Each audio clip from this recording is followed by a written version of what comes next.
Македонија е земја која што е позната по своето високо квалитетно вино.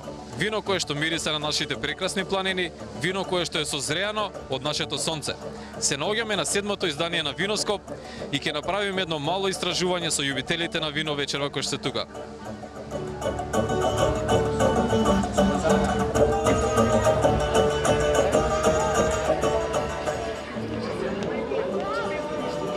Нашите истражувања го започнавме со гости од Истанбул и ги запрашавме колку чаши на вино дневно е здраво за организмот. 3 or 4. 3 or 4 glasses of wine? Yeah. Every day? Okay, you are kidding right now.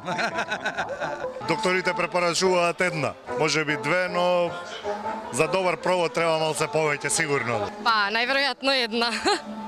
Колку чаши е здраво? Па, што знам, сите велат, сите истражувања, сите доктори, сите сајтови кажуваат дека една чашка вино е здраво да се напиеш. Здраво е да пиеш вино умерено, така да една па и не е некоја голема мерка. Мислам дека 2 до 3 може дневно да си дозволиш, да.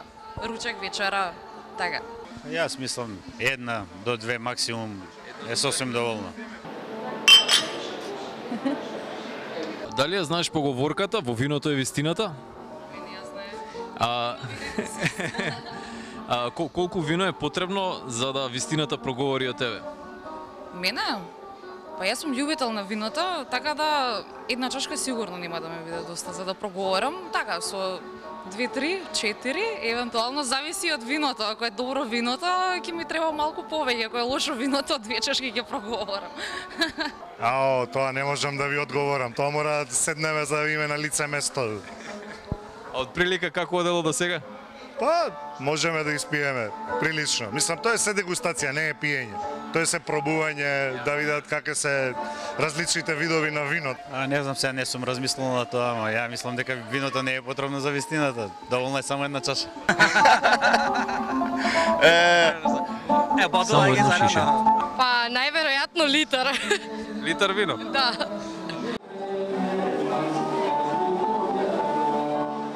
А што најдобро оди со вино? Со вино? Па све зависи од типот на виното. Дали лесна храна, нешто конкретно, добро друштво. Па со бело вино преферирам тестенини. Така, таљатели, шпагети, риба не толку многу, црвено вино, со мевце се знае, печено нешто така. Па со вино оди добра атмосфера, добро друштво, сигурно малце сиренце, кашкавал, малце пршута и добра музика. Cheese. Со вино најдобро оди сирење. Па, со вино, со греено вино благо, дефинитивно нешто благо.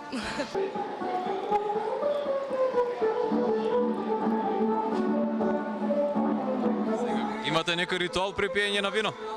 Па, не некој посебно, убава стаклена чаша, добро друштво, може би камин и така. Ритуал?